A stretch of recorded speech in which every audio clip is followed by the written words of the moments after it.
The year stands like a blade against the throat of history, and the quiet textbooks of our past tremble. We were told that ancient soil keeps only dust and bone, that time hides its secrets with perfect indifference. Yet the ground beneath us grows restless. It whispers, rewrites, connects forgotten ages into a single electric thread that hums beneath the continents. What is emerging is not a series of finds, but a verdict.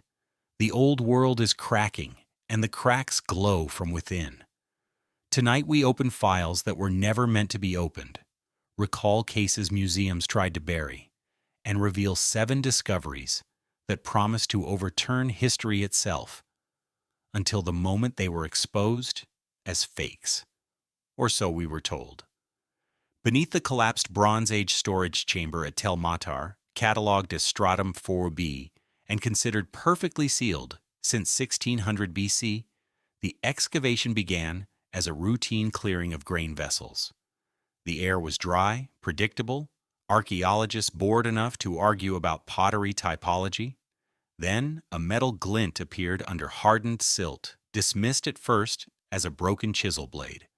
But when they lifted it and brushed off the crust, the entire trench fell silent.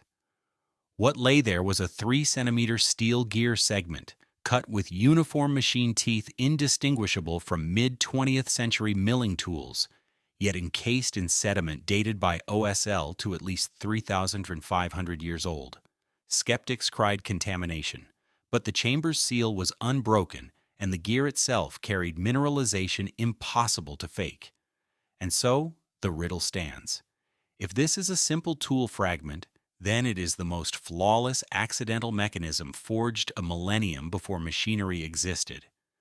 Deep inside the frost-sealed chamber beneath the 9th century Norse outpost at Hrafnvik, researchers were cataloging collapsed timber when a dull, rounded lump emerged from the permafrost. It looked like a common river stone, something a Viking might have carried for fire starting. But when thawing revealed a smooth polycarbonate shell, everyone stopped breathing.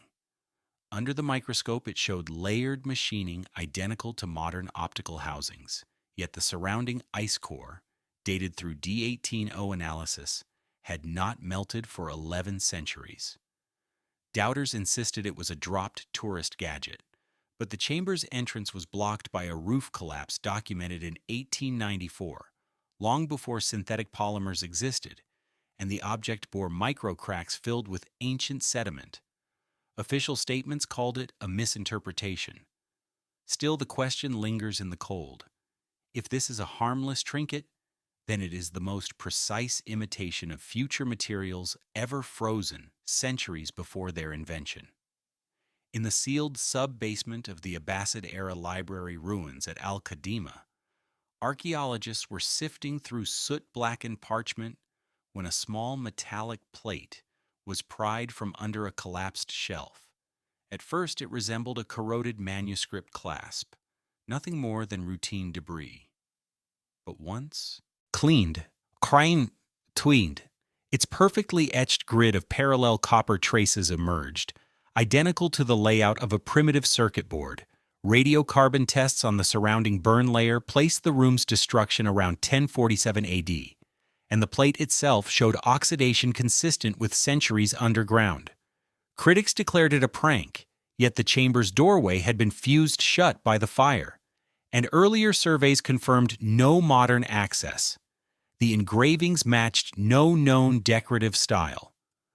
So we are left with the quiet paradox. If this is an ornament, then it is the most accidental blueprint of circuitry carved 800 years too early. During the excavation of the submerged Mycenaean harbor at Calithron, divers worked through predictable layers of amphora shards and anchor stones until one lifted a barnacle-crusted bronze disc lodged in seabed clay. It looked like a ceremonial mirror fragment, the sort catalogued 1,000 times before. But after desalination, its surface revealed a concentric ring of etched numerals and a central rotating pointer with tolerances indistinguishable from a 19th century navigational dial. Yet the surrounding ceramics dated firmly to 1250 BC, confirmed by thermoluminescence. Skeptics argued it was dropped by a shipwrecked sailor centuries later, though sediment analysis showed the stratum had been undisturbed since the harbor collapsed in a single earthquake event. No known Mycenaean workshop produced mechanisms with calibrated rotation. So the enigma remains: if this is a ritual token, then it is the most perfectly accidental compass crafted a millennium before compasses were born. In the catacomb-level crypt beneath the ruined 14th century monastery of St. Aurelius, researchers were documenting bone reliquaries when a dust-caked wooden box was pried from a collapsed niche. It seemed like a mundane storage container, its lid warped by centuries of humidity. But inside lay a glass cylinder with metal end caps, unmistakably shaped like a miniature vacuum tube. Once cleaned, its filament coil appeared machine-wound, matching early electronic components from the 1920s. Yet dendrochronology dated the box to 1338, and residue on the cylinder showed medieval fungal growth patterns impossible to mimic. Dismissals came quickly, claiming a modern intruder planted it, though entry logs showed the crypt sealed by a rockfall documented in a 1681 chapel report. So the contradiction persists. If this is a devotional relic, then it is the most flawless proto-electronic device imagined 5 centuries before electronics existed. In the sand-choked burial vault at el-Sur, dated to Egypt's Second Intermediate Period, excavators were brushing debris from a collapsed limestone lid when a shard of glossy black material surfaced from beneath the sarcophagus base.